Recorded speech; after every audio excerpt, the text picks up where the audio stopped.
Hi guys! Welcome back to my channel, and for today's video, ito na kasi. Meron ako ditong sili, ang dami kasi binigay ng kaibigan ko. Tapos, ang plano ko dito gagawin kong chili flakes. So, syempre, ang gagawin muna natin, hugasan ko lang muna maigi para mawala yung mga alikabok-alikabok. Pagkatapos, patutuluin ko lang to, tapos mamaya-maya ilalagay na natin dun sa ano natin, sa pinakabilaran. Yan. Dito natin ibibilad to, tapos mas maganda kasi guys ngayon dahil tag-araw. Napakainit ng panahon ngayon. So, samantalahin na natin. Hahayaan ko lang to hanggang sa mag-dry ng gusto talaga tong mga sili. Ganito dapat yung tuyo na. Para hindi mabubulok. Ayan. Dito din sa taas. Tuyo na. Ayan. Kunin na natin.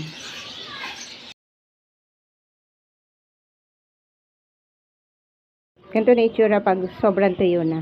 Yan. Kasi para hindi aamagin, kailangan talaga tuyong tuyo. Naghihimay muna tayo. Alisin lang natin yung ganito. Ito syempre hindi kasama. Mayin natin. Ganda pag ganito na oh.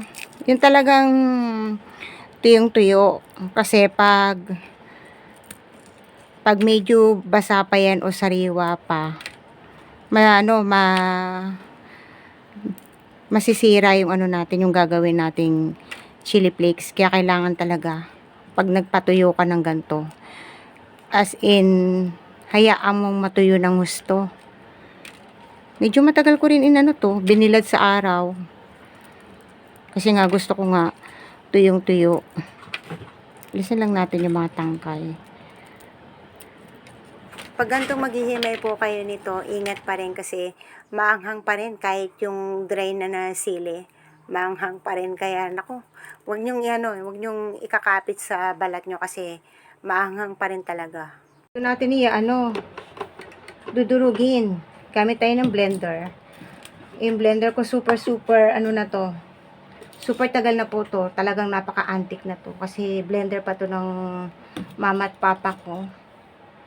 Ito na yung pamana nila sa akin.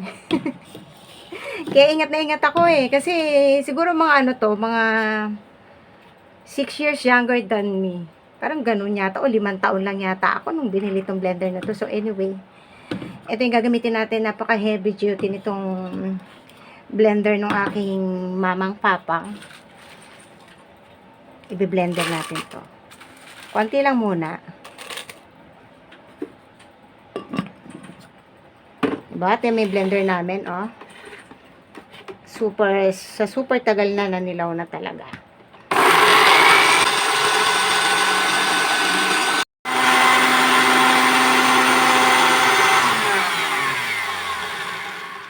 Pag gumagawa kayo nito, mag-mask, tapos mag-salamin para sa protection kasi nga, masakit sa ilong. Uubuhin ka talaga pag naamoy mo to. Syempre, maanghang to Tapos, depende na sa'yo kung gaano kadurog yung gusto mo or gusto mong gawing powder. Ganito lang yung itsura ng gusto ko. Saka, nakamasa ko kasi masakit sa to Magmamas kayo kasi yung amoy nito, grabe. Pwede na to. Yan. Grabe ang amoy nito. Sakit sa ilong, syempre. Nakakaubo. Ubuhin ka. Lagyan na natin tong glass. O diba, para hindi masira yung ating mga sili. Ganito lang yung gagawin nyo na way. O kaya, pag ayaw nyo ng ganito, pwede rin namang lagyan nyo sa freezer yung fresh. Kasi ako minsan meron din akong sili sa freezer mga fresh. Pero ito kasi maganda na instant. Hindi mo nadudurugin, lalagay mo na lang sa pagkain kung gusto mo ng ng medyo maanghang, yung ganyan. Usama natin yan. Sayang. Yan.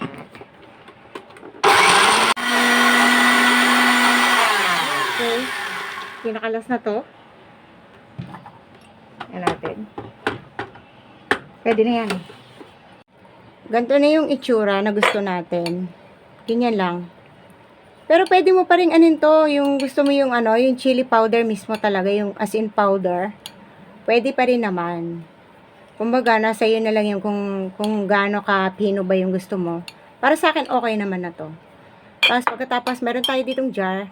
Kailangan yung jar natin malinis. Mas maganda kung naka-sterilize yung jar natin para, syempre, hindi basta-basta masisira yung ating chili flakes. Salin lang natin.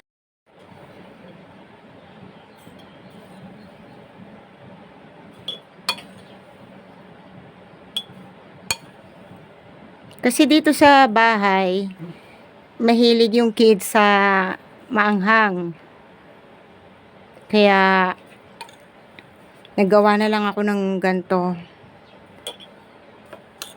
Minsan ginagawa ko yung chili garlic, yung with oil. Ganun minsan yung ginagawa ko naman. Yan na natin lahat. Kasya naman.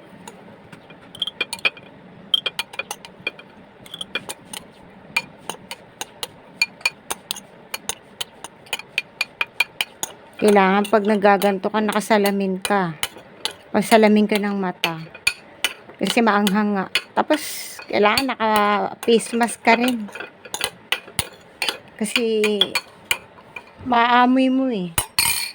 Tapos, pagkatapos meron tayo ditong silica gel.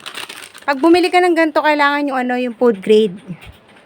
Na ang bibilihin mo, yung para sa pagkain talaga. Kasi ito, pang ano to, para hindi mag-mold yung ating chili flakes, para hindi magkaroon ng moisture, kumbaga maiwasan magkaroon ng moisture, lalagyan natin ng ganito.